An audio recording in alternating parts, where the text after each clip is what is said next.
Hello my friends and welcome back. Thank you very much for being with me again today. Interesting news from the Jewish state, which is obviously the one and only Israel, where they, I think, passed a law or a decree banning the flying of the Palestinian flags. So let's see what's going on over there.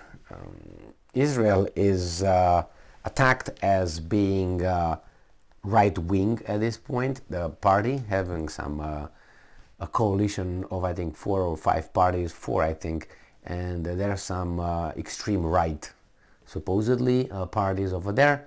So let's see what's going on here. I know one of the ministers, which is Ben Gvir, this is the guy I think, is one of the, that's the guy, the national security minister.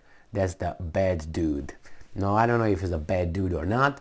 He has his convictions, he has his party, he works within the system. His party got certain kind of votes.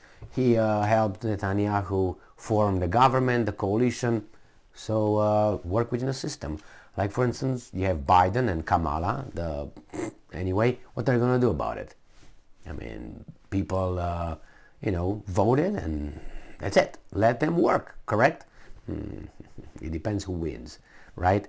Now this article comes from January 9th, because over there is already 9th, here is the 8th still, 2023. This article comes from, guess what? Russia Today.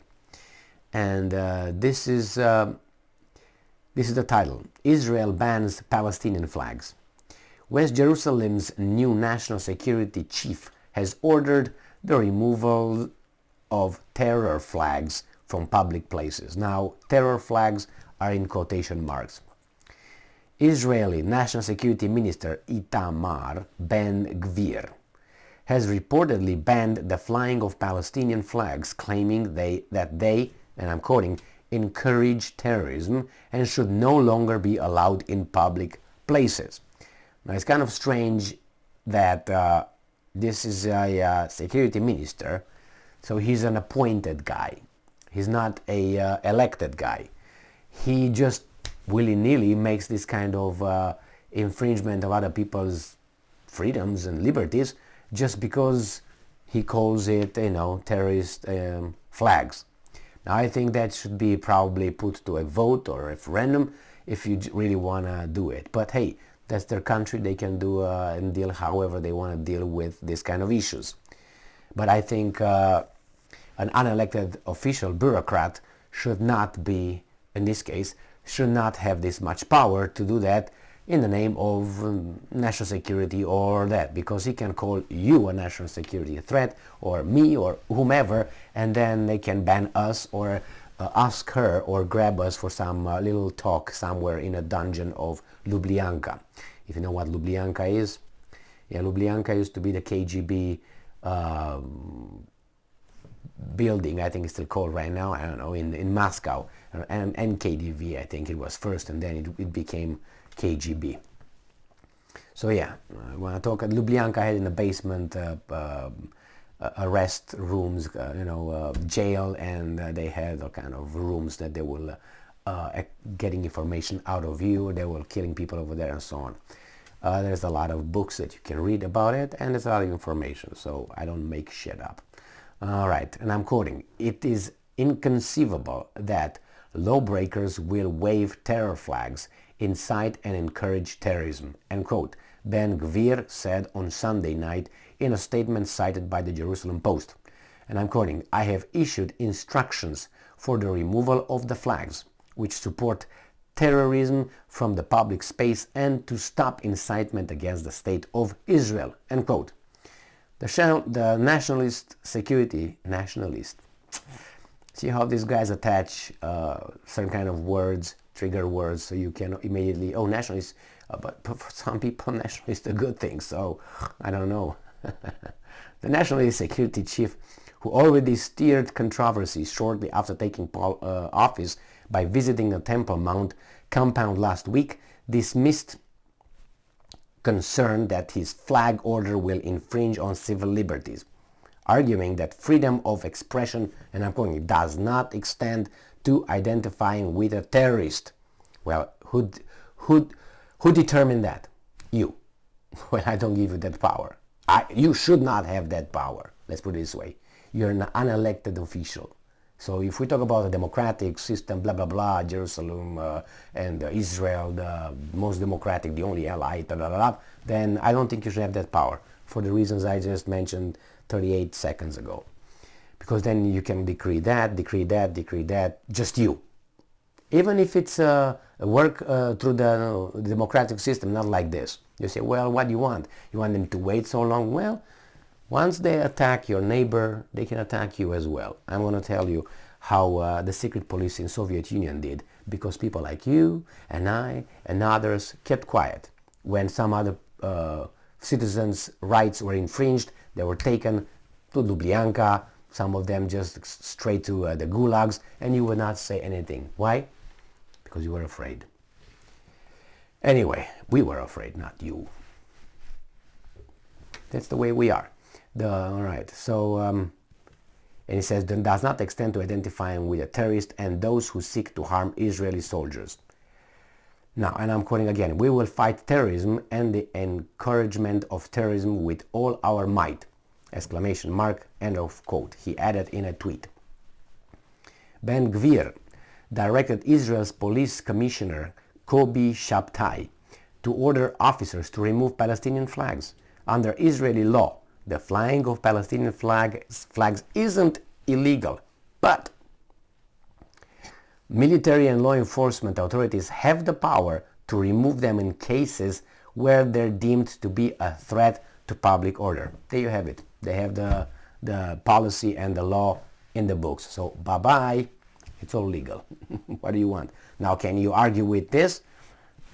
Well, that tells you how free you are. You're free if some people determine that you are a little threat. Anyway, I understand there's circumstances. Not understand, but at least, how should I put it? I understand to some degree where they come from. The Israelis, Palestinians, rocks, shootings, demolitions, building, territories occupied, camps, this, I understand that. So there's not like, oh my God, it's freedom and love. No. I understand those big walls over there that they built as well. Anyway, Ben Gvir landed the job of National Security Minister after his Otzma Yehudi party, whose name translates to Jewish power. You can't make shit up. Jewish power. Straight in your face. Imagine. All right, Jewish power. Remember, Israel has in power a party in the government. It's formed the government, a party by the name of Jewish power. That would be like, I don't know, black power or yellow power or green power or white power or whatever. That's what these guys have. Well, so much freedom. I love it. Joined in the coalition government of newly re-elected Prime Minister Benjamin Netanyahu. The coalition agreement includes a policy of removing Palestinian flags from state-funded institutions. The coalition agreement includes a policy of removing Palestinian flags from state-funded institutions. Sunday's orders appears to go a step further, banning the flags in all public places. Well, the move came after Palestinian flags were flown at an anti-government protest on Saturday night in Tel Aviv. Concerns also were raised after the release of Israel's long-serving Palestinian prisoner Karim Younis, who was convicted in 1983 of kidnapping and murdering an Israeli soldier. Younis waved a Palestinian flag as he returned home to a celebration in northern Israel Ara village. Netanyahu government also has announced a series of punishment of the Palestinian Authority PA for seeking a legal opinion from the UN International Court of Justice on the Israeli occupation of Palestinian territories. Palestinian Foreign Minister Riyad al-Maliki discovered on Sunday that those sanctions apparently included rescinding his travel pass. Yeah, he can go there. Ben Gvir shrugged off condemnations from the Palestinian Authority and Arab states over his visit on Tuesday to the Temple Mount, and I'm quoting, "The Temple Mount is open to all," end quote, he said, adding that, and I'm quoting, "those who make threats must be dealt with an iron fist." Iron is not good, maybe steel fist, but if you talk about steel, then you talk about Stalin again. So, because iron is a very weak material anyway, composite, how you want to call it. You need carbon or something to make it steel and so on. Without that, it's like a powder. So you don't want an iron. But I understand the saying, iron fist. So what are they going to do about it? Now, I personally do not know too much about the Temple Mount and who's allowed and who's not allowed to go over there. So I always heard when Ariel Sharon, the former Prime Minister of Israel, I think he paid a visit or something, was a big hullabaloo about it, and I said, what's going on? Jews are not allowed over there, not allowed on that territory. I don't know what the thing is, but whatever. He said it's a public place, he can go. Probably he's just, pushing buttons, but after all, freedom is freedom. Like right now, he just said, no more freedom for you with the flags. So, concerning, I don't consider personally Israel as being the beacon of liberty and freedom for many reasons. And one of the reasons is the circumstances that are over there, which is pop, pop, pop, pop, pop, bim, bim, bim, bim, boom, boom, bam, I take this, never give it back, collective punishment and occupation and all that. I understand it's a very volatile situation, so you can't really have that. But on the other hand, I think that even, I don't know, I don't want to talk about it, but if you look at certain kind of values that they pick up from their Torah and from the Talmud, that they guide their the law and all that, it's kind of they call themselves the Jewish state. That from the very beginning is very exclusive, not inclusive whatsoever. Anyway, thank you very much for being with me again today. Stay strong, stay smart, look for the truth, and be just.